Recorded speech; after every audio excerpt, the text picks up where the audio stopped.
England, early 19th century. The candlelight from 100 chandeliers blazed like captured stars within Hartwell House, the ancestral home of the Duchess of Devonshire.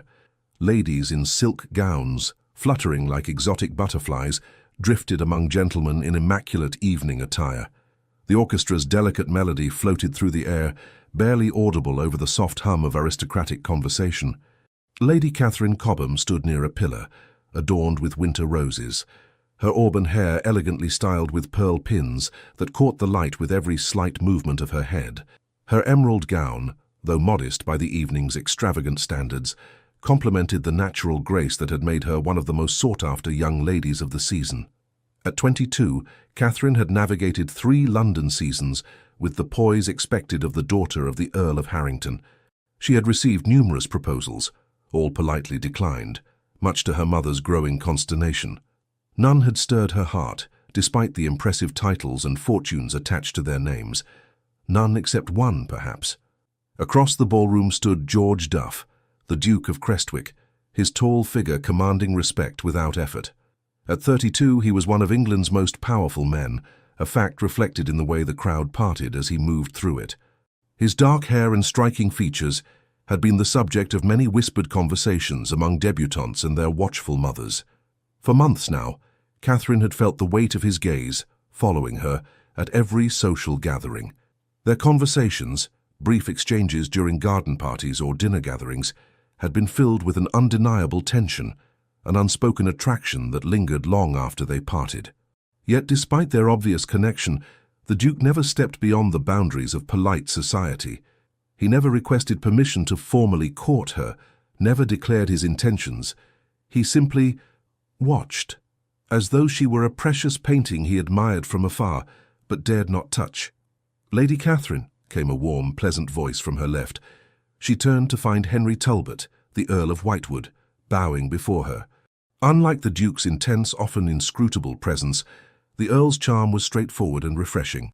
At 28, he had only recently returned from an extended tour of the continent, bringing with him fascinating tales of art and culture that made him an instant favourite in drawing rooms across London.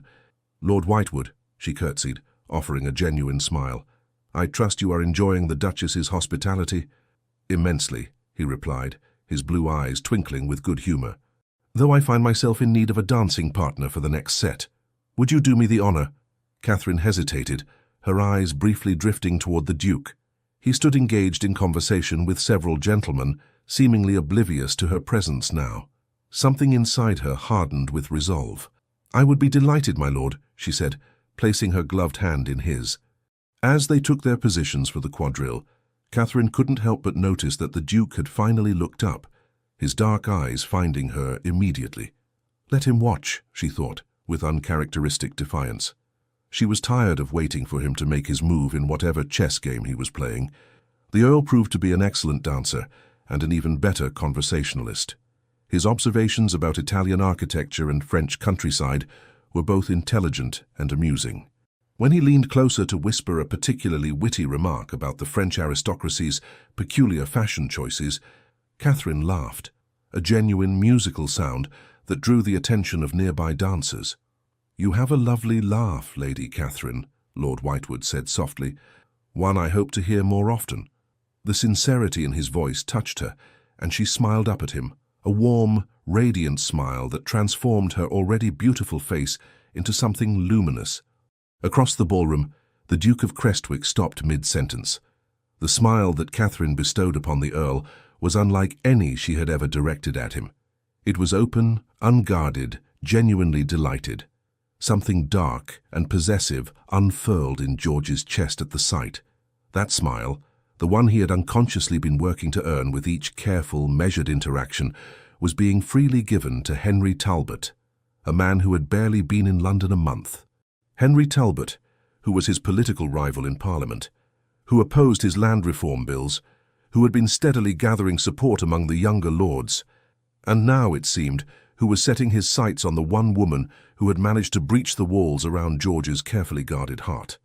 Without excusing himself from his companions, the Duke began moving across the ballroom. His eyes never left Catherine, even as the crowd instinctively parted before him. His expression, normally so controlled, betrayed a storm of emotions: determination, possessiveness, and something dangerously close to fear. The music had just ended when he reached them. Without acknowledging the Earl, George extended his hand to Catherine, his voice low and commanding. "Enough, dance with me." It was not a request, it was a declaration. Catherine's eyes widened in surprise, then narrowed slightly at his presumption. The Earl beside her stiffened, clearly affronted by the Duke's rudeness. "Your Grace," Lord Whitewood began, his tone carefully controlled. "Lady Catherine and I were just—" "I was not addressing you, Whitewood," the Duke interrupted, his eyes never leaving Catherine's face. "Lady Catherine—" Catherine found herself at a crossroads. The Duke's sudden display of interest was both thrilling and infuriating.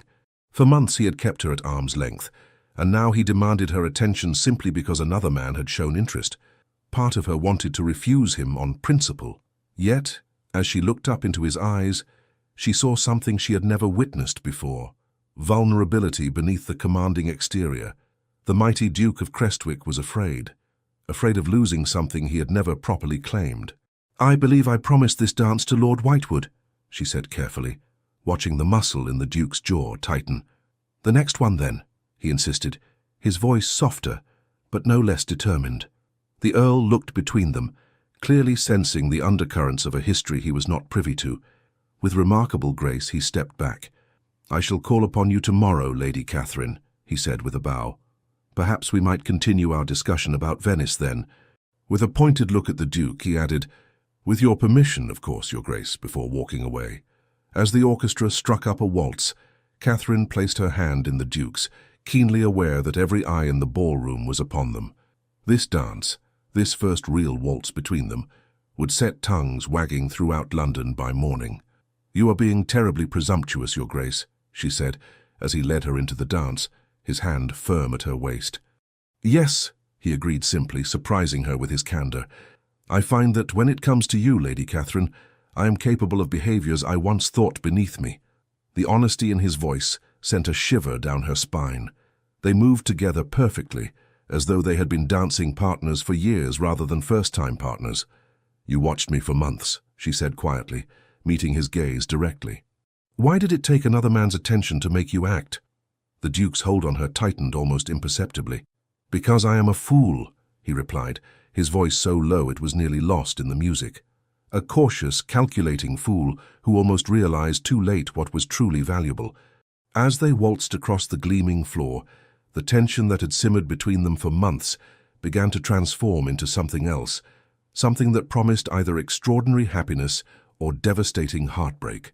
For now, though, Catherine allowed herself to be swept away in the dance, wondering which of the two men, the Duke who had finally awoken or the Earl who had never been asleep, would ultimately win her heart.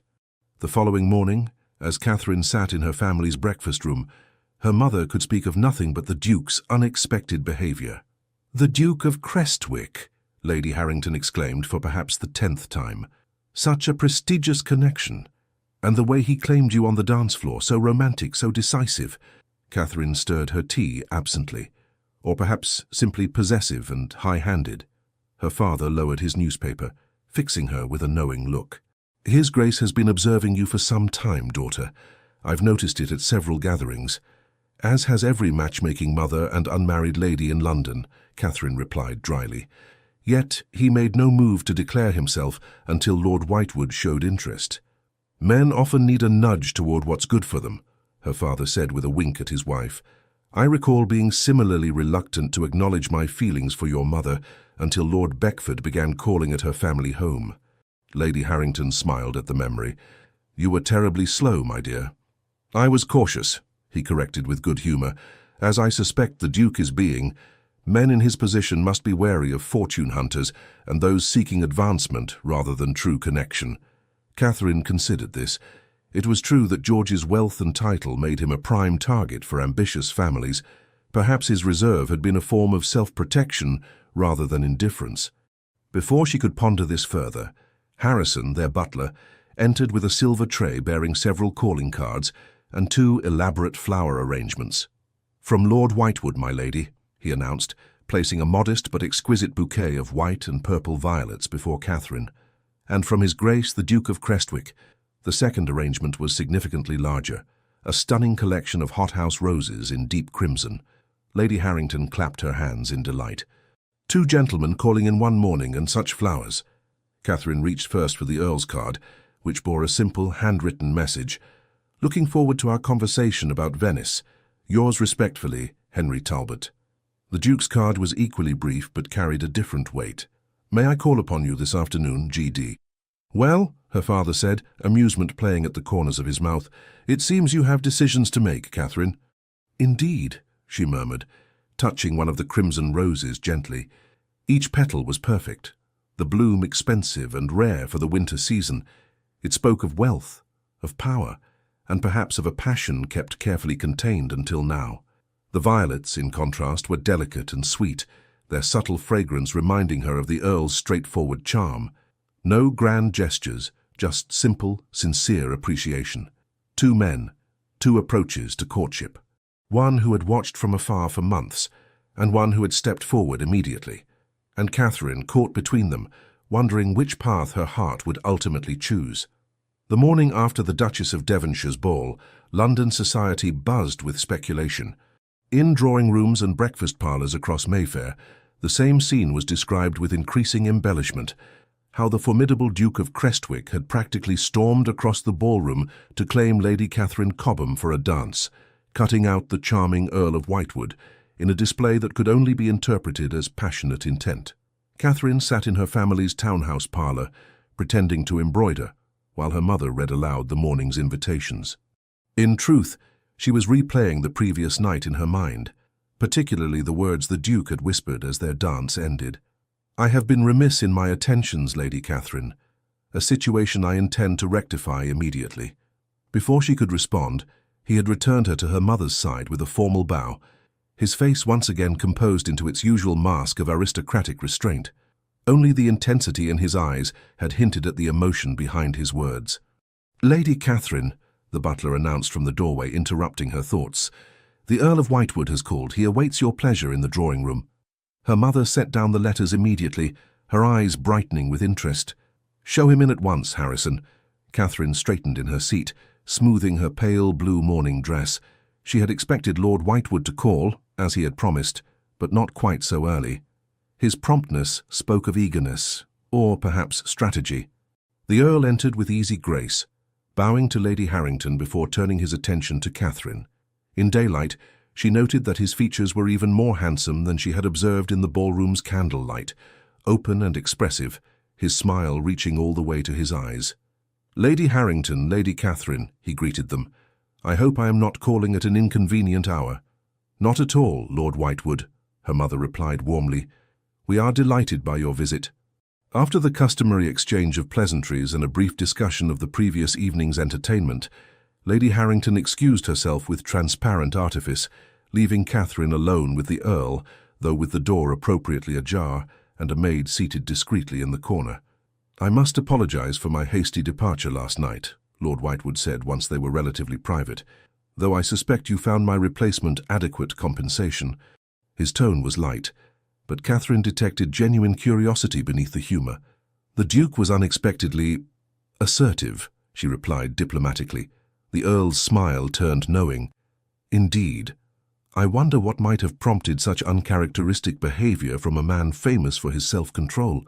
Catherine felt a blush rising to her cheeks. "I couldn't possibly speculate on His Grace's motivations." "Can you not?" Lord Whitewood leaned forward slightly. "Lady Catherine, may I speak plainly?" At her nod, he continued, "I have only recently returned to England, but even on the continent, I heard tales of the Duke of Crestwick's interest in a certain auburn-haired beauty of impeccable lineage and even more impressive intellect. Last night confirmed those rumours." His directness surprised her. Most gentlemen of her acquaintance spoke in layers of polite evasion and subtle implication. "The Duke and I are merely acquaintances, my lord," she said carefully. "Perhaps that is all you have been thus far," he conceded. "But I believe His Grace intends for that to change, as evidenced by his rather dramatic intervention last night." Before Catherine could formulate a response, Harrison reappeared at the door. "His Grace the Duke of Crestwick," he announced. Catherine's heart leapt to her throat as George entered, his tall frame filling the doorway. He wore a perfectly tailored dark blue coat that emphasized the breadth of his shoulders, his cravat impeccably tied. His expression, when he caught sight of the Earl, hardened momentarily, before smoothing into polite indifference. "Lady Catherine," he bowed, then nodded curtly to Lord Whitewood. "I see I am interrupting. My apologies." "Not at all, Your Grace," Catherine managed, rising to curtsy. "Lord Whitewood and I were just discussing the Duchess's ball. A magnificent affair," the Earl agreed pleasantly, standing to bow to the Duke. "Though I fear I must take my leave. I have an appointment at White's that I cannot miss." He turned to Catherine with genuine warmth. "Lady Catherine, it has been a pleasure. I hope I may call again soon." "You would be most welcome, my lord," she replied, aware of the Duke's eyes tracking their every interaction. Once the Earl had departed, an expectant silence filled the room. The Duke remained standing, his posture rigid as he gazed at her. "You seem to have developed a friendship with Whitewood rather quickly," he observed, his tone deceptively casual. "Lord Whitewood is charming and forthright," Catherine replied, a hint of challenge in her voice. "Qualities I find refreshing." Something flickered in the Duke's eyes, a flash of the same intensity she had glimpsed the previous night. "And do you find me lacking in those qualities, Lady Catherine?" "I find you—" She hesitated, searching for the right words. "Difficult to read, Your Grace." His expression softened fractionally. "Then allow me to be perfectly clear." He moved closer, still maintaining a proper distance, but near enough that she could see the flecks of gold in his dark eyes. "I have come to request permission to formally court you." Though she had suspected this might be his purpose, hearing the words spoken aloud sent a flutter through Catherine's chest. For months she had wondered if he would ever declare himself, and now, prompted by Lord Whitewood's attention, he finally had. "Why now?" she asked quietly. The question seemed to catch him off guard. "I beg your pardon?" "Why now, Your Grace?" Catherine repeated, finding courage in her need to understand. "You have had ample opportunity these past months. What has changed?" The Duke hesitated, and for a moment Catherine feared he would retreat behind his usual mask of aristocratic reserve. Instead, he surprised her. "Fear," he admitted, the single word clearly costing him.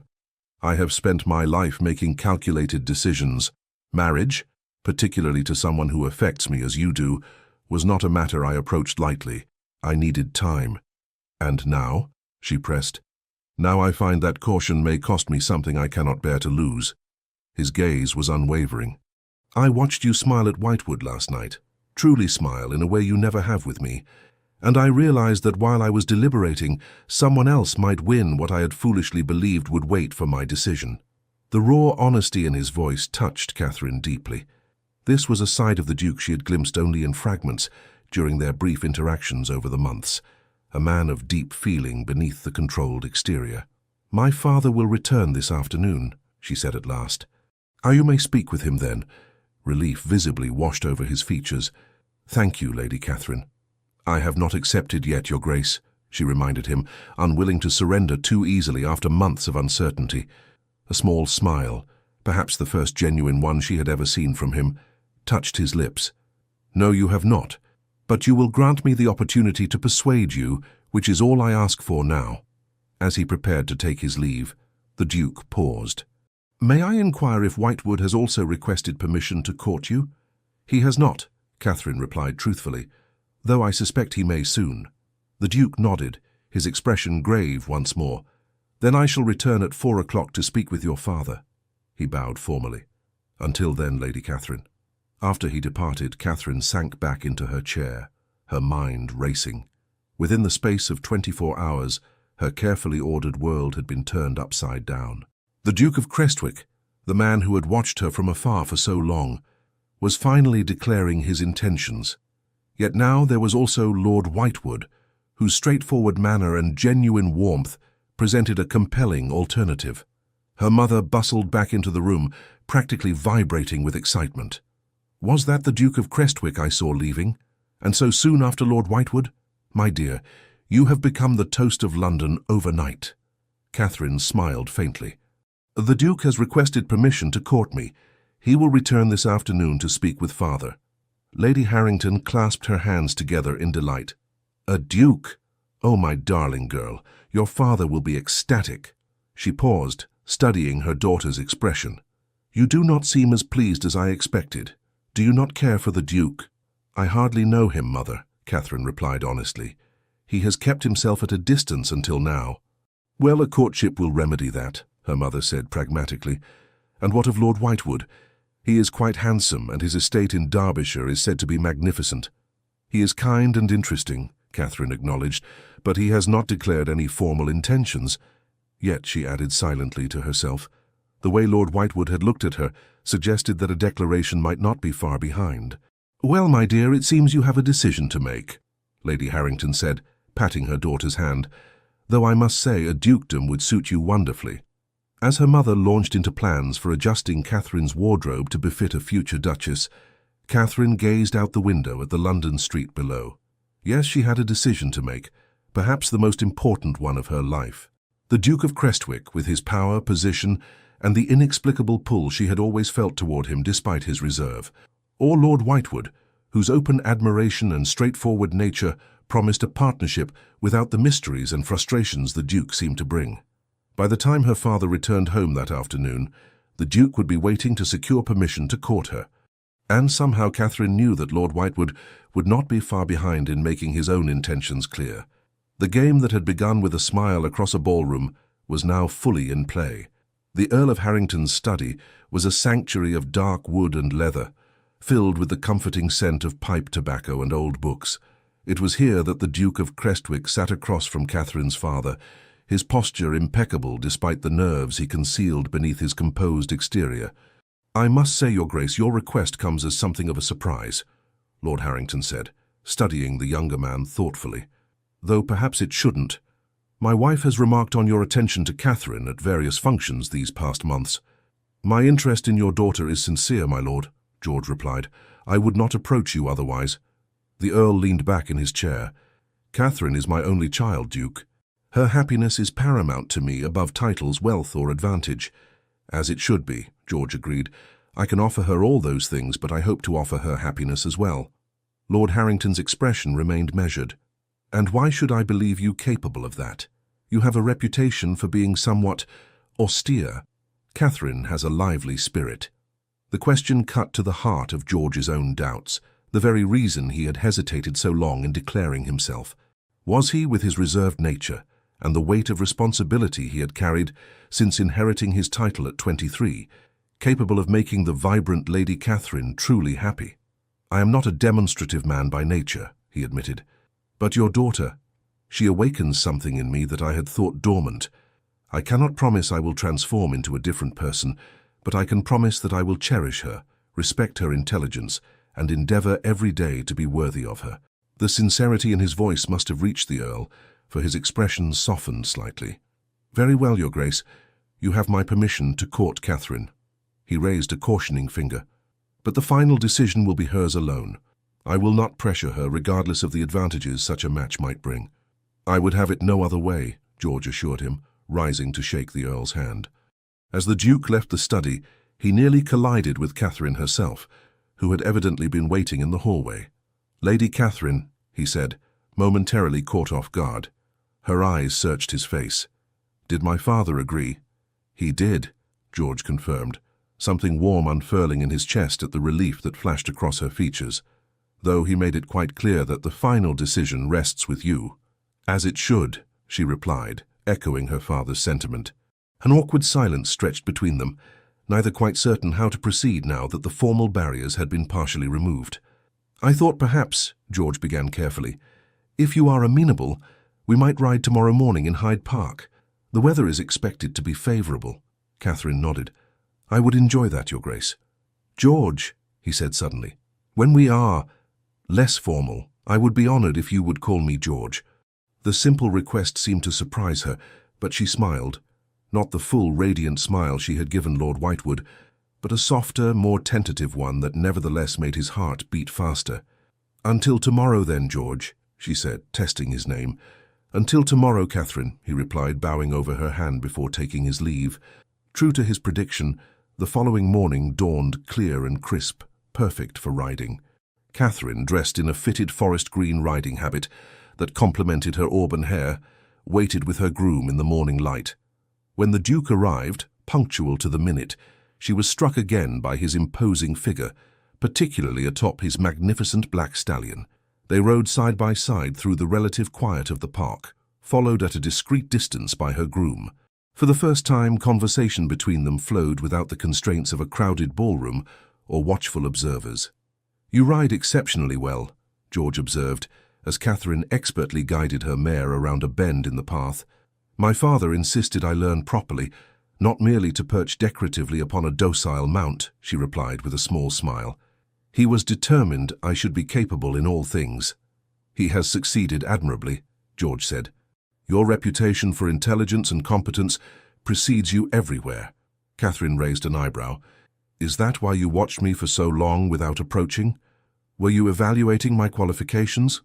The directness of her question might have offended another man of his station, but George found her frankness refreshing after years of navigating the carefully crafted words of society and politics. "No," he admitted. "I was gathering courage." "Courage?" she repeated incredulously. "You, the Duke of Crestwick, who faces down opponents in Parliament without flinching, required courage to speak to me." George slowed his horse, turning to face her fully. "Yes," he said simply. "You unsettle me, Catherine. From the first moment I saw you, not just your beauty, but the way you carried yourself, the intelligence in your eyes, the kindness you showed to that elderly dowager when everyone else had abandoned her to seek more entertaining company. You were different. And it terrified me." The confession hung between them in the morning air. Catherine's expression softened with understanding. "I had no idea," she said quietly. "How could you?" he responded.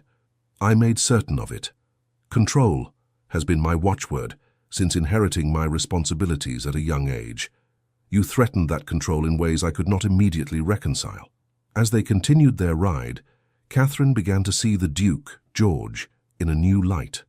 The reserve she had interpreted as arrogance or indifference was, perhaps, a shield he had constructed to protect himself in a world where vulnerability was seen as weakness.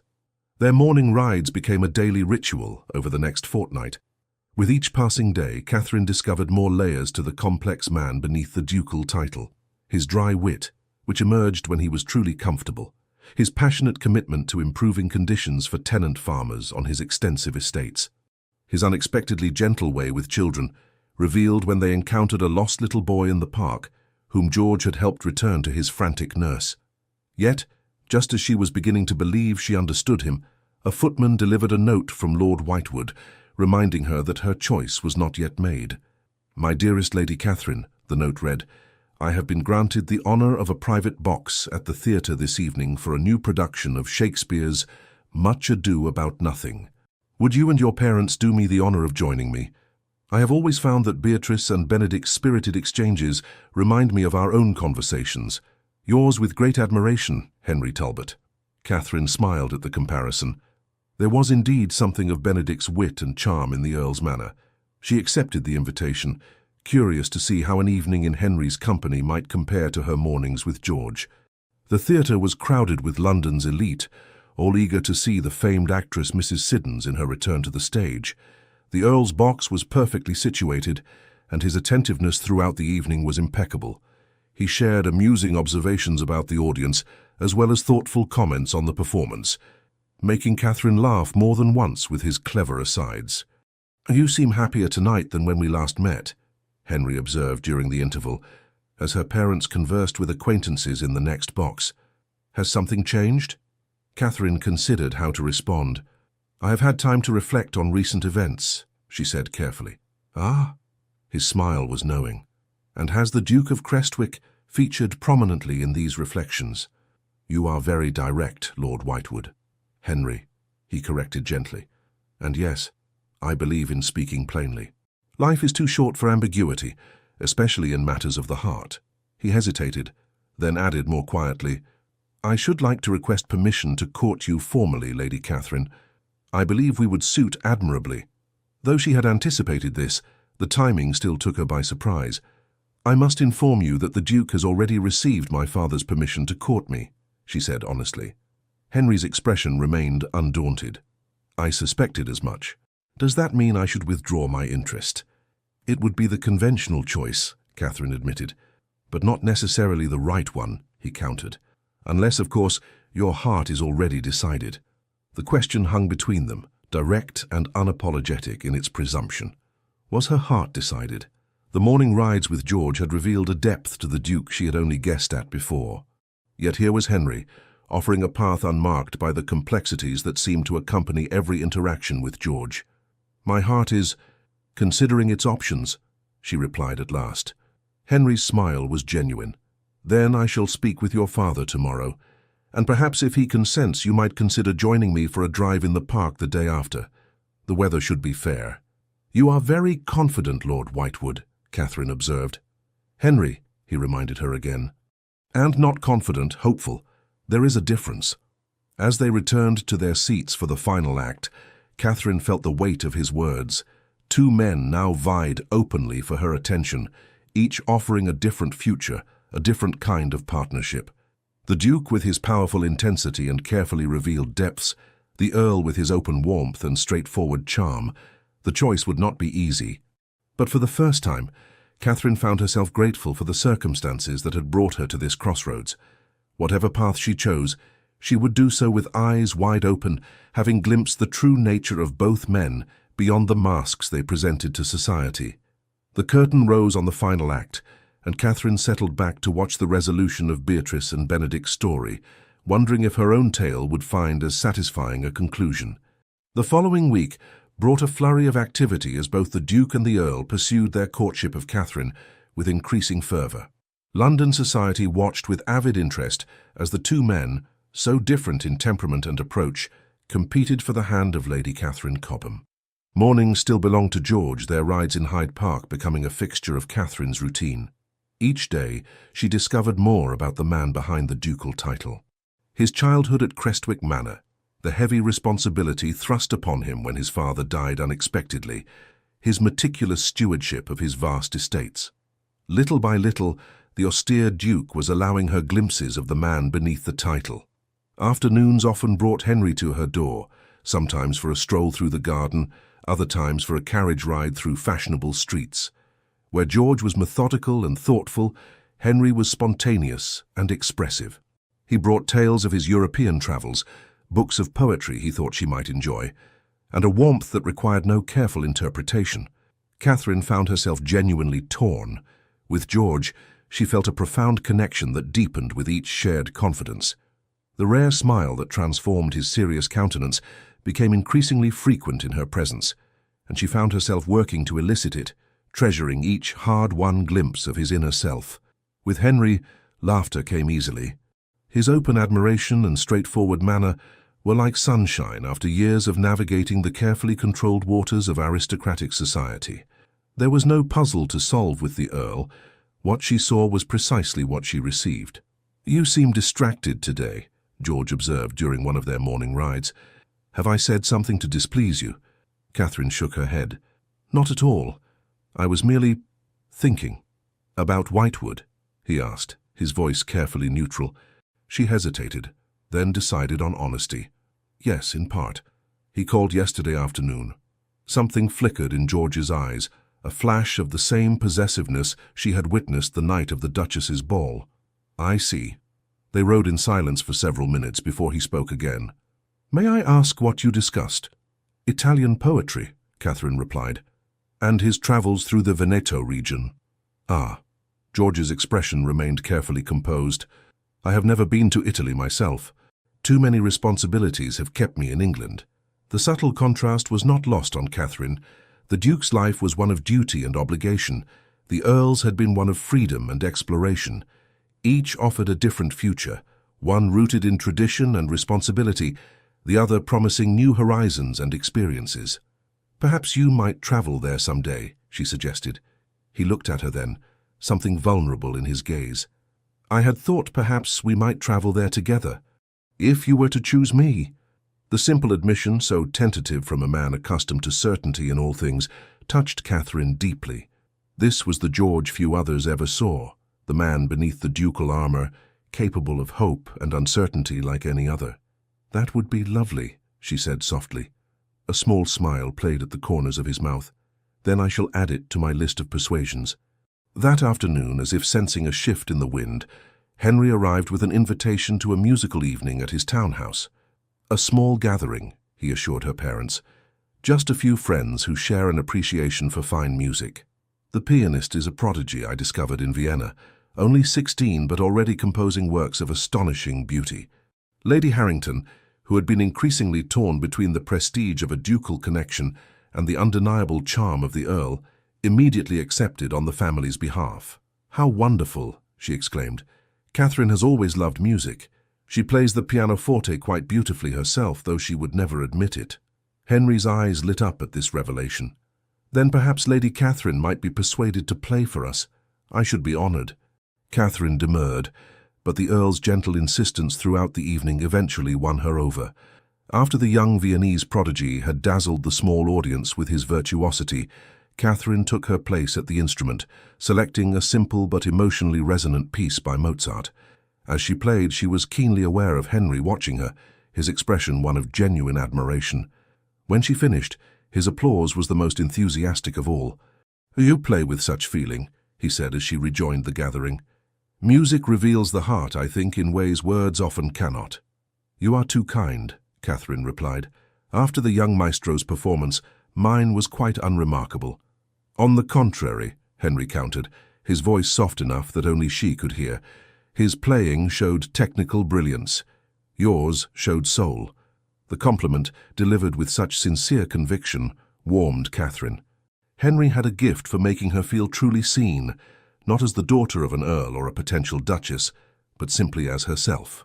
The musical evening was followed 2 days later by an invitation from George to visit his country estate at Crestwick Manor. The invitation included her parents, of course, to maintain propriety, but the significance was clear. George was inviting Catherine to see his ancestral home, the heart of his dukedom, and the place he held most dear. The journey to Hertfordshire took most of a day, but Catherine found herself increasingly eager as they approached.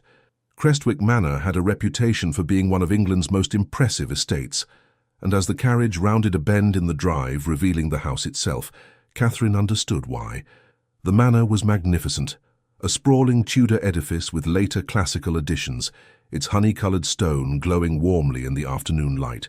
Gardens stretched in every direction, impeccably maintained despite the early spring season. George awaited them on the steps, a more relaxed version of himself in country attire, his customary formality softened by the rural setting. "Welcome to Crestwick," he said simply, but Catherine could see the pride and love he held for his home in every line of his body. The weekend unfolded as a revelation. Here, away from London's watchful eyes, George seemed to shed layers of reserve with each passing hour. He personally guided Catherine through the estate, from the ancient oak woodlands to the meticulously planned kitchen gardens. He showed her the improvements he had made to tenant cottages and the new schoolhouse built to educate all children on the estate, regardless of station. "My father believed education should be available to all," he explained as they walked the grounds. "It was one of the few things we agreed upon. The rest—" he hesitated. "The rest I have had to discover for myself." "You've done remarkable work here," Catherine said, genuinely impressed by what she had seen. "Your tenants seem truly content." "They are my responsibility," he replied simply. "Their welfare is bound to mine." In those few words, Catherine glimpsed the core of George Duff, a man who took his duties seriously, who understood the weight of privilege and the obligations it carried. It was a different kind of appeal than Henry's charming spontaneity, but no less powerful in its own way. On their final evening at Crestwick, George invited Catherine to join him in the library after her parents had retired. The room was a testament to generations of scholarly Duffs, floor-to-ceiling bookshelves filled with leather-bound volumes, comfortable chairs arranged near the fireplace, a massive oak desk positioned before windows overlooking the moonlit gardens. "This is my favourite room in the house," George admitted as he poured her a small glass of sherry.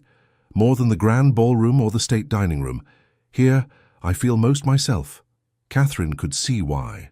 The space was both impressive and intimate, much like the Duke himself. "It suits you," she said softly. He handed her the glass, their fingers brushing momentarily. "I wanted you to see Crestwick," he said after a moment, "not just as a potential residence, but as the place that has shaped me. For better or worse, this estate, its history, its people, has made me the man I am." "And who is that man, George?" Catherine asked, sensing they had reached a crucial point in their understanding of each other. "Beyond the title, beyond the duties and responsibilities." He set his glass down, moving to stand by the fire, its light casting his strong profile into sharp relief. "A man who has spent his life trying to be worthy of his position, who has made sacrifices for duty that others might find incomprehensible." He turned to face her fully. "A man who until recently believed that personal happiness might be one such sacrifice." "And now?" Catherine prompted gently. "Now I find myself unwilling to make that particular sacrifice." His dark eyes held hers intently. "Because of you, Catherine. You have made me question assumptions I have held my entire adult life, chief among them the belief that duty and personal joy must necessarily be separate paths." The raw honesty in his voice moved her deeply. This was not the practiced gallantry of a society courtship, but the genuine confession of a man who had spent his life holding others at a careful distance. "I cannot promise to be demonstrative in the manner of Whitewood," he continued. "My nature is what it is, but I can promise that what I feel for you is genuine, and that I would endeavor every day to be worthy of your choice, should you make it in my favor." Catherine set her own glass aside, crossing the room to stand before him. "Thank you," she said softly, "for your honesty, for showing me Crestwick, for allowing me to see the man behind the Duke." For a moment, she thought he might kiss her. His gaze dropped briefly to her lips, and the air between them seemed charged with possibility. Instead, with visible restraint, he took her hand and pressed his lips to her knuckles, the gesture both proper and somehow more intimate than any conventional kiss might have been. "We should rejoin your parents," he said, his voice slightly roughened, "before propriety is too thoroughly compromised." As they left the library, Catherine found herself more confused than ever. The weekend at Crestwick had revealed depths to George she had only guessed at before, a passion for his responsibilities, a profound understanding of duty balanced with compassion, and a capacity for feeling that he kept carefully contained beneath his controlled exterior. Yet when they returned to London, Henry Talbot awaited with his own brand of courtship. Tickets to an art exhibition, an introduction to a visiting American dignitary with fascinating perspectives on the New Republic, a private tour of the Tower of London arranged through his connections. Where George offered substance and depth, Henry provided stimulation and novelty. Both men were worthy, both clearly cared for her deeply, and both represented futures that held genuine appeal, if in vastly different ways. The situation came to a head at the midsummer ball hosted by the Earl of Westhaven. Both George and Henry were in attendance, both equally determined to claim Catherine's attention. She had danced with each of them once, fulfilling propriety while maintaining a careful balance between her suitors. Now she stood on the terrace, seeking a moment's respite from the heat of the ballroom and the weight of so many speculative glances. "A penny for your thoughts," came George's voice from behind her. Catherine turned to find him watching her, his expression softer than it had been earlier in the evening when he had observed her dancing with Henry. "They are worth considerably more than that, I assure you," she replied with a small smile. He moved to stand beside her at the stone balustrade, maintaining a proper distance yet close enough that she could feel the warmth radiating from him. "I saw you dancing with Whitewood," he said carefully. "You seemed happy." "Henry is an entertaining partner," she acknowledged. "Henry," George repeated, the muscle in his jaw tightening almost imperceptibly. "You are on familiar terms, then?" Catherine faced him directly. "As I am with you, George. Both of you are courting me, after all." "Yes," he agreed, his voice low and controlled, "though I find I dislike sharing your attention more than I anticipated." The admission surprised her. "You cannot have expected me to refuse Lord Whitewood's suit simply because you had already declared yours." "No," he conceded. "That would have been presumptuous." "It would have been," she agreed. Then, more gently, "But I understand the sentiment. I do not think I would like to see you courting another woman either." Something flared in his eyes at her words, hope perhaps or determination. "Catherine," he began, then stopped himself, seeming to wrestle with what he wanted to say. "I am not skilled at expressing sentiment.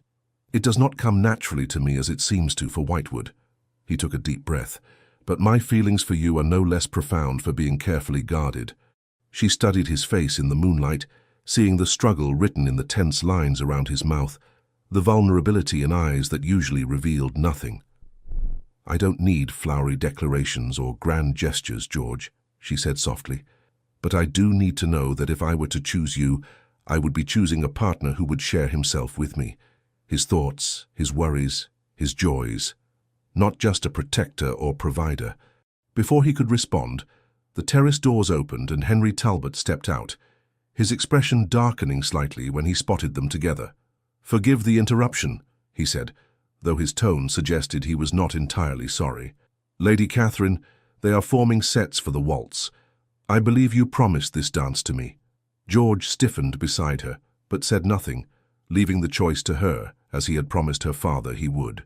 "A moment, please, Lord Whitewood," Catherine said. "The Duke and I were in the middle of a conversation."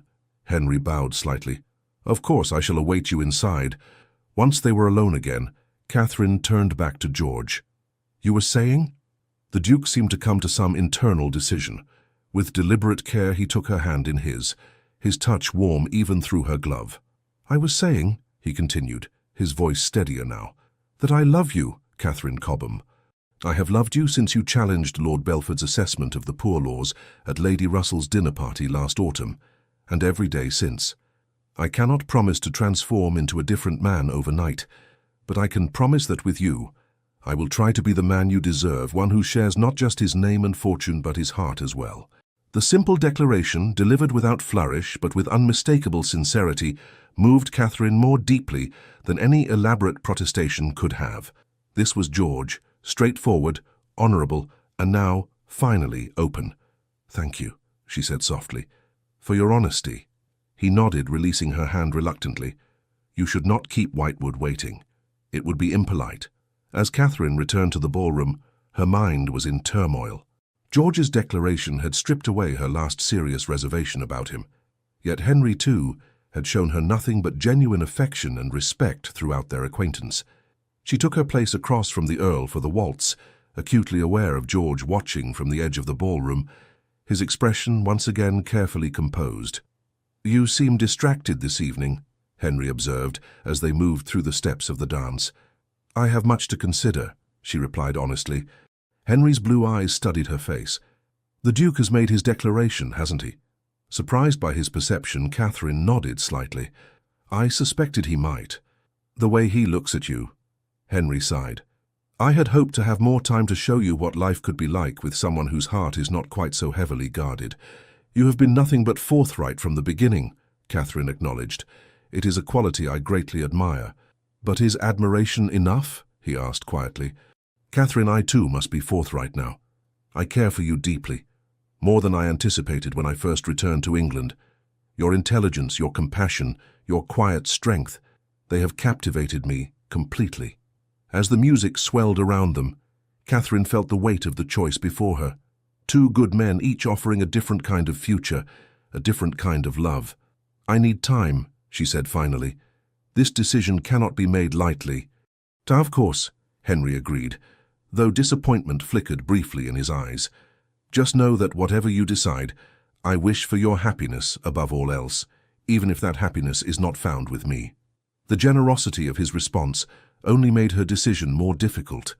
As the evening drew to a close, Catherine found herself at another crossroads. Both George and Henry had requested the honour of escorting her and her parents home in their respective carriages. In the end, propriety dictated that she leave with her family in their own conveyance, granting neither suitor an advantage.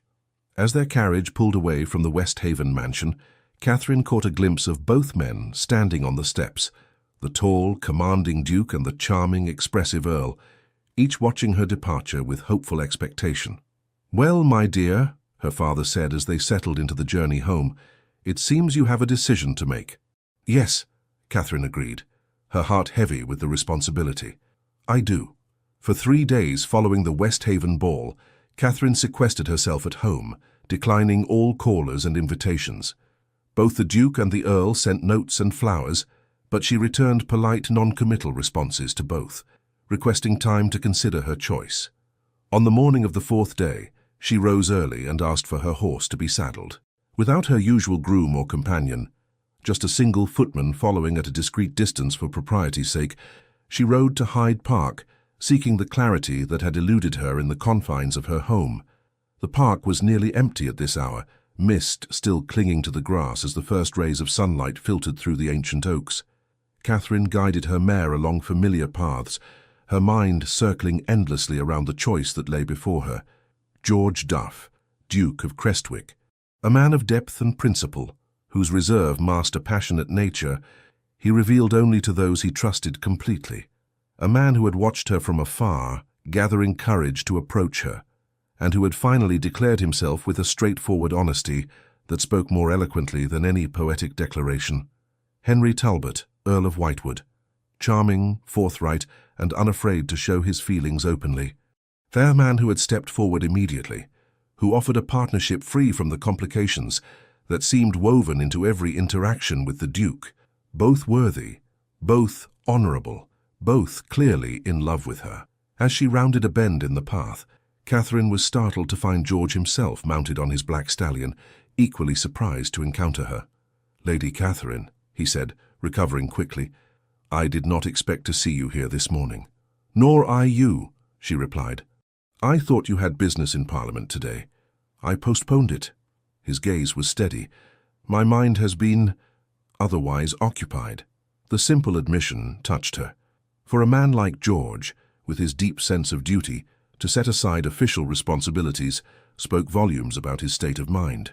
They fell into step together, their horses walking side by side along the misty path. For several minutes neither spoke, the silence between them surprisingly comfortable despite the unresolved nature of their relationship. "I have been thinking," Catherine said at last, "about what you said at the West Haven ball." George nodded, but did not interrupt, giving her space to collect her thoughts. "You said you could not promise to transform overnight, but that you would try to be the man I deserve." She looked at him directly. "I realize that I have been unfair in my assessment of you." His brow furrowed slightly. "How so?" "I have been comparing your reserve to Lord Whitewood's openness, as though one were inherently superior to the other. But that is not true, is it? They are simply different approaches to the world, each with its own value, each with its own costs." George considered this. "A generous interpretation." "Not generous," Catherine corrected gently. "Just the qualities that make you who you are, your sense of duty, your careful consideration before action, your unwillingness to speak unless you have something meaningful to say. These are not flaws to be overcome. They are the foundation of your character." Something like hope flickered in his dark eyes, quickly contained. "And Whitewood's character? How do you assess that?" Catherine smiled faintly. "Equally worthy, though different. His openness, his enthusiasm for experience, his willingness to declare himself without reservation, these too are admirable traits." "Then your choice remains difficult," George observed, his voice carefully neutral. "Yes and no," Catherine replied, "for I have realized something else as well." She drew her horse to a halt, turning to face him fully. "When I imagine my future, the joys and sorrows, the triumphs and challenges that lie ahead, there is only one man I can envision sharing that journey with me." George's composure slipped, naked hope visible in his expression for a brief, unguarded moment. "And that man is?" "You, George." The words once spoken felt absolutely right. "It has always been you." For a moment he seemed frozen, as though afraid to believe what he was hearing. Then, with uncharacteristic impulsiveness, he dismounted and moved to help her down from her horse. As her feet touched the ground, his hands remained at her waist, their faces now mere inches apart. "Are you certain?" he asked, his voice rough with emotion. "Whitewood could give you a life with fewer complications, fewer responsibilities." "I don't want fewer complications," Catherine replied softly. "I want you, with all your complexity, all your depth. The man who values substance over display, who considers carefully before speaking, but whose every word carries weight because of it." Something in George's expression broke open then, the final barrier between the Duke and the man falling away completely. With exquisite gentleness he cupped her face in his hands and lowered his lips to hers. The kiss was tentative at first, then deepening as Catherine responded. All the tension that had simmered between them for months found release in this moment of connection. proper enough for a public park at dawn, yet intimate enough to seal the promise between them. When they finally parted, George rested his forehead against hers, his breath unsteady. "I love you, Catherine Cobham," he whispered, "more than I thought it possible to love another person." "And I love you, George Duff," she replied, her heart full to bursting. "Not for your dukedom or your estates, but for the man you have allowed me to see beneath the title." Later that day, Catherine sat in her father's study, her decision made, but one task still before her. Henry deserved to hear her choice directly, not through gossip or formal announcement. When he was shown in, his expression brightened at the sight of her, then dimmed as he read something in her face. "You've made your decision," he said simply. Catherine nodded. "I have. And I owe you the courtesy of hearing it from me personally." Henry's smile was sad but genuine. "It's Crestwick, isn't it?" "Yes," she confirmed gently, though the choice was far from easy. He sighed, running a hand through his fair hair. "I suspected as much when I saw you riding with him this morning." At her surprised look, he added, "I too sometimes seek clarity in the park at dawn. I saw you from a distance, but did not approach. The way you looked at him told me everything I needed to know." Catherine felt a rush of admiration for his grace in defeat. "You are a good man, Henry Talbot. Any woman would be fortunate to win your heart." "Perhaps," he agreed with a sad smile, "though it may take some time before I am prepared to offer it again." He bowed formally. "I shall take my leave now. Please convey my respects to your parents." As Henry departed, Catherine felt a momentary pang of regret, not for her choice, which she knew with absolute certainty was the right one, but for the pain it necessarily caused a man who deserved only happiness. Yet such was the nature of choices. Each path taken meant others left unexplored. Each yes implied 1,000 no's. In choosing George, she had chosen a life of deeper complexity, greater responsibility, and profound connection with a man whose reserve masked depths few were privileged to glimpse. It was the right choice, her choice, and Catherine faced the future with the same clear-eyed determination that had first caught the Duke's attention across a crowded ballroom so many months ago. Dawn broke over London with gentle persistence, painting the sky in delicate strokes of pink and gold. Catherine stood at her bedroom window, watching as the city gradually came to life below. Today would bring the formal announcement of her engagement to the Duke of Crestwick, setting in motion the preparations for a wedding that would be the talk of London society. Yet Catherine's thoughts were not on guest lists or trousseau details.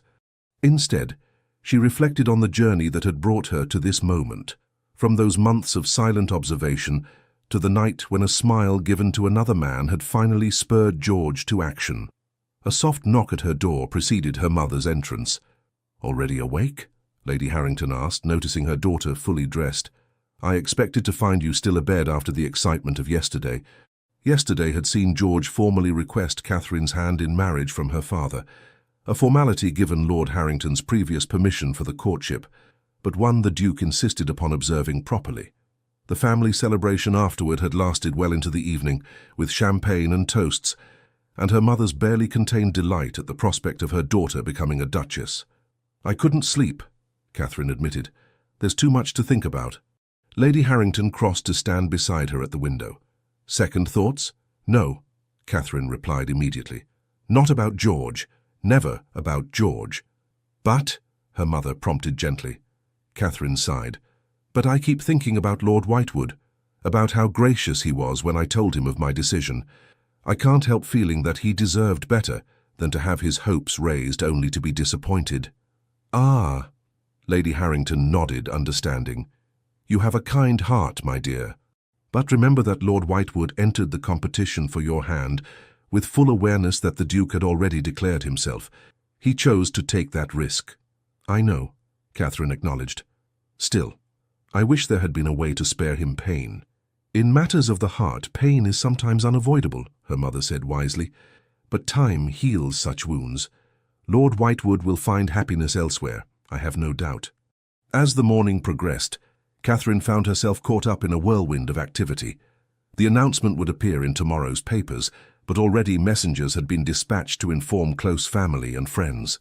By noon, the house was filled with flowers and congratulatory notes. By afternoon, Lady Harrington had summoned the family solicitor to discuss settlements and the modiste to begin planning Catherine's wedding clothes. Through it all, Catherine maintained her composure, answering questions and making decisions with the quiet confidence that had always been her hallmark. But beneath the surface, she found herself longing for a moment's peace, a chance to center herself amidst the sudden flurry of attention. As if sensing her need, a note arrived from George in the late afternoon. "Might I persuade you to join me for a walk in the garden at sunset? There is something I wish to discuss with you privately." "Yours, G." Catherine secured her mother's permission easily enough, with the provision that her lady's maid would accompany them at a discreet distance. By the time George arrived, the sun was beginning its descent, casting a golden glow over the Harringtons' modest but well-tended London garden. He was waiting for her on the gravel path, his tall figure silhouetted against the setting sun. When he turned at the sound of her approach, the warmth in his eyes made Catherine's heart skip a beat. This was still new, this openness between them, this freedom to show affection without the constraints of uncertainty. "You look beautiful," he said simply, taking both her hands in his. "Thank you." Catherine smiled up at him. "Your note mentioned something you wished to discuss." George nodded, offering her his arm as they began to walk the winding paths between neatly trimmed hedges and late-blooming roses. "I received word this morning that Whitewood has left London." The news caught Catherine by surprise. "Left? Where has he gone?" "Back to the continent, according to my sources. He departed at first light, leaving instructions with his steward to manage his affairs indefinitely." Catherine felt a pang of guilt. "Because of me?" "Perhaps in part," George acknowledged, "though I suspect he had been considering a return to his travels for some time. London society can be stifling for those accustomed to wider horizons." They walked in silence for a moment, Catherine absorbing this unexpected development. "I hope he finds happiness," she said at last. "As do I," George replied, surprising her with his sincerity. "Despite our rivalry, I have always respected Whitewood. He is a man of principle, if somewhat impulsive in his approach." Catherine glanced up at him, noting the faint smile playing at the corners of his mouth. "You're becoming quite generous in your assessment of your former rival, Your Grace." "It's easier to be magnanimous in victory," George admitted with uncharacteristic humor. "Besides, he helped me realize what I might have lost through excessive caution. For that alone, I owe him a debt of gratitude." The sun was sinking lower now, casting long shadows across the garden and painting the clouds in brilliant hues of orange and purple. As they rounded a bend in the path, George drew Catherine to a stone bench partially hidden by a trellis covered in late-blooming clematis. "There was something else I wanted to discuss with you," he said as they sat, his expression growing more serious. "Something about our future together." Catherine nodded encouragingly. "I'm listening." "I know that becoming a duchess carries certain expectations," he began carefully. "Society will have definite ideas about your role, your conduct, your every decision." "I'm well aware," Catherine assured him, having spent her life navigating the complex social rules of the aristocracy. "What you may not be aware of is that I have little regard for society's expectations when they conflict with what I believe to be right." The intensity in his gaze held her captive. "My mother was constrained by my father's rigid adherence to tradition. It made her deeply unhappy, though she never complained. I vowed long ago that I would not repeat his mistakes." Catherine's heart swelled at this glimpse into his thinking. "What are you saying, George?" "I'm saying that as my duchess you will have freedom that few women of your rank enjoy. Freedom to pursue your intellectual interests, to voice your opinions, to contribute to the management of our estates in whatever capacity you wish." His expression was earnest. "I do not want a decorative consort, Catherine. I want a true partner, one who challenges me, counsels me, stands beside me in all things." The declaration, so at odds with conventional aristocratic marriages, moved Catherine deeply. Here was yet another layer to the complex man she had chosen, a progressive thinker beneath the traditional exterior. "That is a rare and precious gift," she said softly. "Not a gift," he corrected. "A recognition of your capabilities. You have one of the finest minds I've ever encountered, regardless of gender. It would be not just a personal loss, but a disservice to our estates and dependents, if that mind were confined to planning dinner parties and choosing draperies." Catherine couldn't help but laugh. "Though I expect I shall have to do those things as well." "Indeed," he agreed with a smile, "but they need not be your primary occupation." As the light faded around them, Catherine found herself filled with a profound sense of rightness. This was what had drawn her to George from the beginning, not just the magnetic pull between them, but the recognition of a kindred spirit beneath his reserved exterior, a person of substance, of principle, of depth. "There is one more thing," George said, reaching into his coat pocket. He withdrew a small velvet box, the sort that typically held a ring. "I know we shall have a formal exchange of gifts before the wedding, but I wanted to give you this privately." Catherine accepted the box with fingers that trembled slightly. Opening it, she found not a ring but a delicate key of clearly antique design. "What is this?" she asked, puzzled. "The key to my mother's private study at Crestwick," George explained. "It has remained locked since her death 15 years ago. I thought you might like to make it your own. A space entirely yours within the house, where you can read, write, think without interruption." The thoughtfulness of the gesture touched Catherine more deeply than any conventional jewel could have. Here was tangible proof of George's commitment to her independence, to supporting the woman she was, rather than molding her into a conventional duchess. "Thank you," she whispered, closing her hand around the key. "I shall treasure it." George reached out to brush a strand of hair from her face, his touch gentle. "I want you to be happy at Crestwick, Catherine. Happy with me. I cannot promise there won't be challenges. My position carries responsibilities that cannot always be set aside, but I can promise that within those constraints, I will always seek to put your happiness alongside duty, not beneath it." In that moment, any lingering doubts Catherine might have harbored about her choice vanished completely. She had chosen not just with her heart, but with her mind, a partner who valued all aspects of her being, who sought to elevate rather than diminish her. "I love you, George Duff," she said simply, holding his gaze, "and I cannot wait to begin our life together." His smile, the rare, genuine smile that transformed his serious features into something approaching boyish charm, was answer enough. But his words, when they came, sealed the promise between them. "Nor I, Catherine Cobham, nor I." 3 months later, on a crisp autumn morning, Catherine stood before the ancient Norman church on the Crestwick estate. Her wedding day finally arrived. The ceremony itself would be an affair of understated elegance that reflected both the Duke's reserved nature and Catherine's preference for meaning over display. As she prepared to walk down the aisle toward George, she recalled the journey that had brought them to this moment. From silent observation to reluctant declaration, from uncertainty to unwavering commitment. The man who waited for her at the altar was still the same powerful Duke who had watched her from across countless ballrooms, but he was also more, a man who had learned to lower his defenses, to risk vulnerability for the sake of love.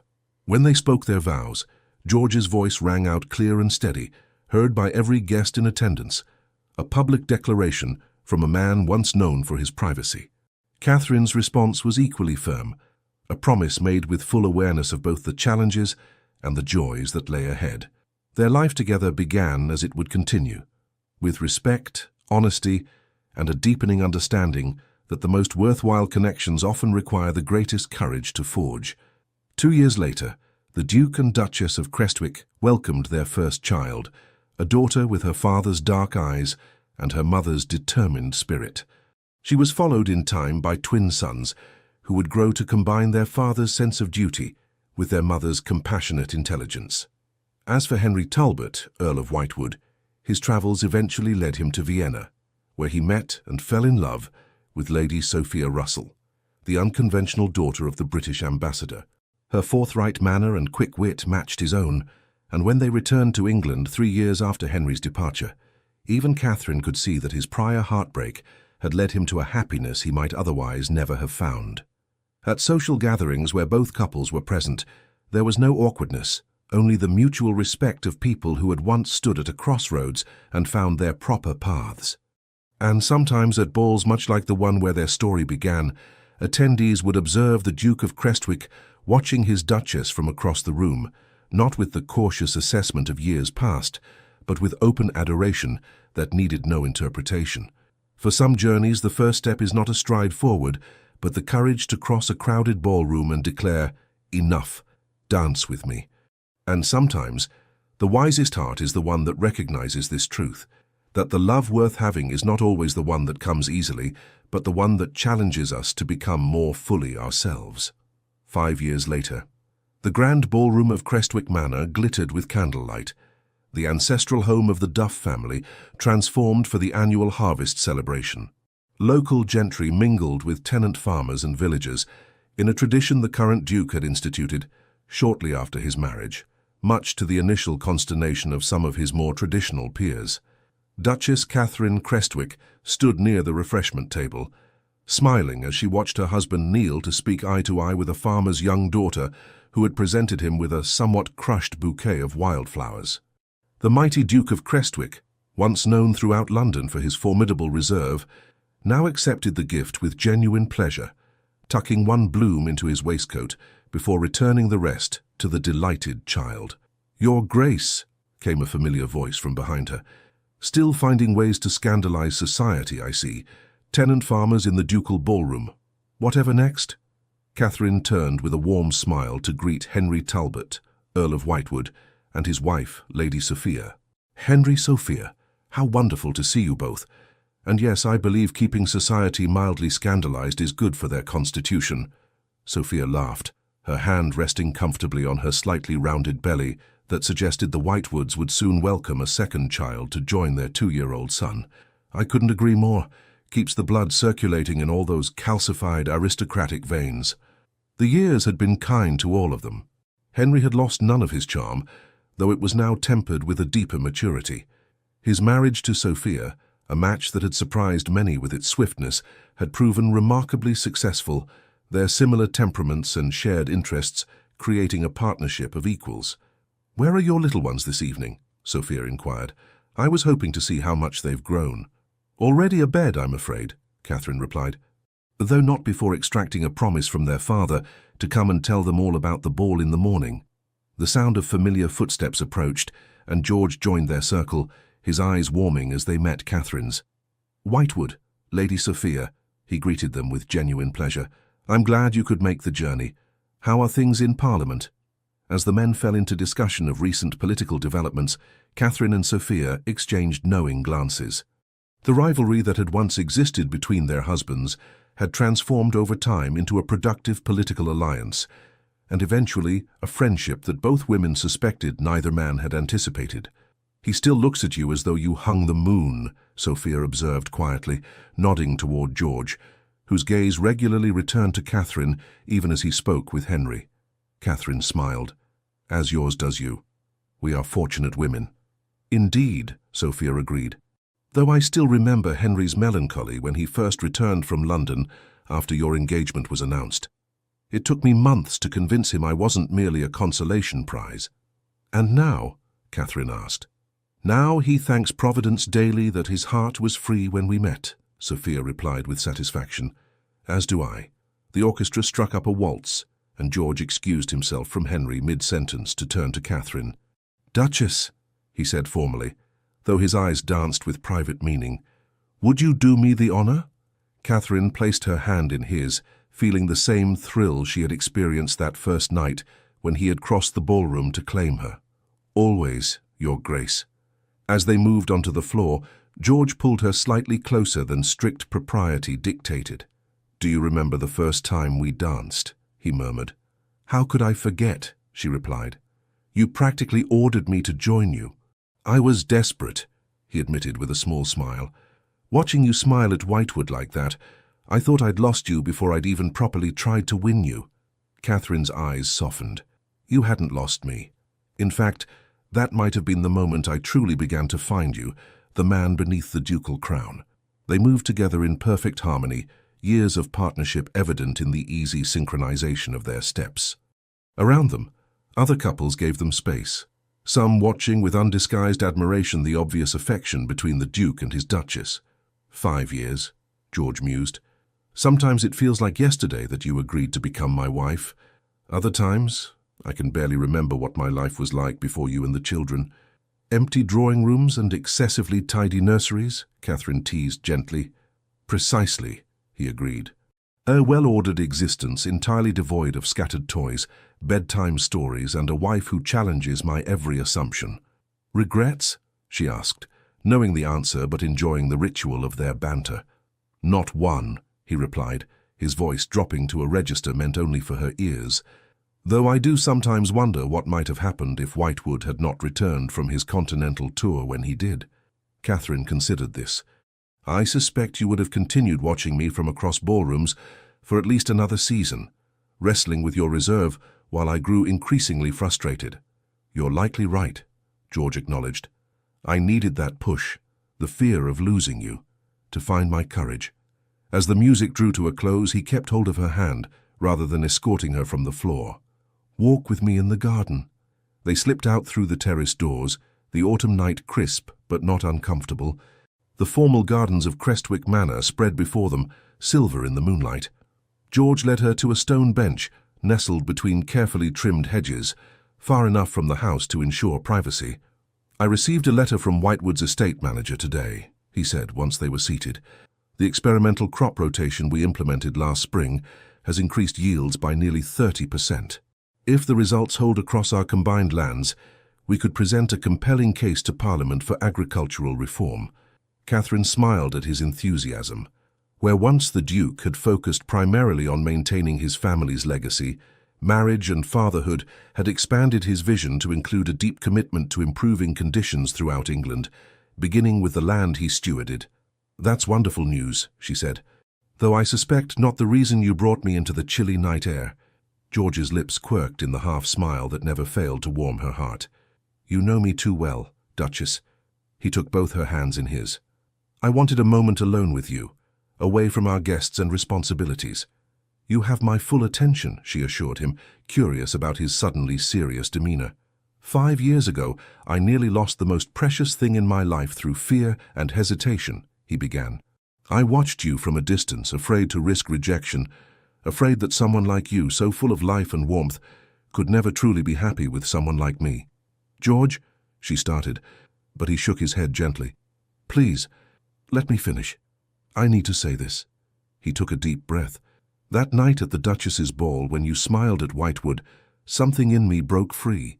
I realized then that some risks are worth taking, that some treasures are worth fighting for, even at the cost of one's pride. His dark eyes held hers intently. These past 5 years with you and our children have been the greatest blessing of my life.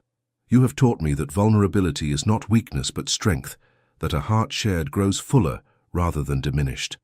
From his pocket, he withdrew a small velvet box. This belonged to my grandmother, he said, opening it to reveal an exquisite emerald ring surrounded by diamonds. I had intended to give it to you upon our engagement, but my courage failed me then. I feared it might seem presumptuous, given how recently you had accepted my suit. Catherine's eyes widened as he slipped the ring onto her right hand, where it caught the moonlight in flashes of green fire. Consider it a token of my continued courtship, he said softly.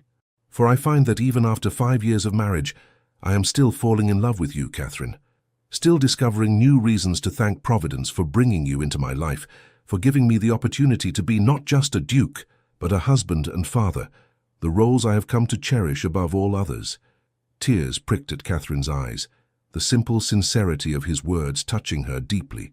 You have come a long way from the man who could only watch me from across a ballroom, she said, her voice husky with emotion. Thanks to you, he acknowledged. You demanded more of me than anyone ever had. You saw potential where I saw only duty. Catherine leaned forward to kiss him tenderly. I love you, George Duff. The Duke, the husband, the father of my children, all of you, just as you are. They remained in the garden a while longer, talking quietly of their children, their hopes, the future they continued to build together. When they finally returned to the ballroom, several knowing glances were exchanged among the guests at the Duchess's slightly mussed hair and the Duke's unusually relaxed demeanor. Later that night, as they prepared for bed in their private chambers, George watched Catherine remove the emerald ring and place it carefully in her jewelry box. It suits you, he observed, the green against your hair. She smiled at him through the mirror. It's beautiful, George. Thank you. He moved behind her, resting his hands lightly on her shoulders. I have been thinking, he said, meeting her eyes in the reflection. "About expanding the nursery." Catherine turned to face him directly. "Have you indeed? And what prompted this architectural consideration, Your Grace?" A slow smile spread across his features. "Perhaps the fact that our daughter has been asking for a sister with increasing frequency, or perhaps simply the thought that our family might not yet be complete." She raised an eyebrow. "The doctor did say we should wait until the twins are at least 3 before considering another child." "The twins turned 3 last month," George pointed out. Catherine laughed softly, rising to wind her arms around his neck. "So they did. Very well, Duke. I believe the nursery expansion can be added to our spring renovations." 9 months later, the Duke and Duchess of Crestwick welcomed their 4th child, another daughter with her father's determined chin and her mother's bright eyes. As George held his newborn daughter while Catherine rested, he marveled at how completely his life had been transformed since that fateful night when he had finally found the courage to cross a ballroom floor. Once he had been known throughout London as the most reserved of dukes, a man who observed life rather than fully participating in it. Now, thanks to a smile given to a rival and the woman who had demanded more than his title and position, he had become something else entirely. A man who had learned that the greatest power comes not from control, but from the courage to open one's heart fully to love. And in the nursery at Crestwick Manor, where laughter rang through previously silent halls and tiny hands reached fearlessly for his, the Duke had found the greatest title of all, beloved. Dear listener, maybe you've stood in a quiet room holding your breath for someone to finally cross the distance toward you, like the Duke did. Maybe you've given your warmest smile to someone who didn't know how to receive it. Or maybe you were once the one who waited too long. This story is not just about ballrooms and titles. It's about the invisible courage it takes to open your heart again. Not just once, but again and again, even when life has knocked the wind from you. It's about how dignity and desire can live in the same soul, and how even after many seasons have passed, love can still arrive, not rushed, but real. You, dear heart, are not forgotten. Your wisdom, your laughter lines, your silent strength, they are chapters in a story that still matters. Tonight may you rest knowing that your presence is still a light in the world, that somewhere, someone is better because you exist, that peace belongs to you, not as a reward, but as a right. Close your eyes tonight with no weight on your chest. Let your past be wrapped in forgiveness, your present in softness, your future in quiet hope. You are safe. You are held. You are still becoming. With all our gratitude. Legends of the Fall Team. Thank you so much for staying with us until the end. We hope this story brought you comfort, inspiration, and maybe even a tear or two. If it touched your heart, we kindly invite you to subscribe, like, comment, and share. It means the world to us and gives us the strength to keep telling more stories full of love, redemption, and emotional twists. From our hearts to yours, thank you. And don't forget, another beautiful story is waiting for you at the end of this video. Click it and be surprised. With love, the Legends of the Fall Team.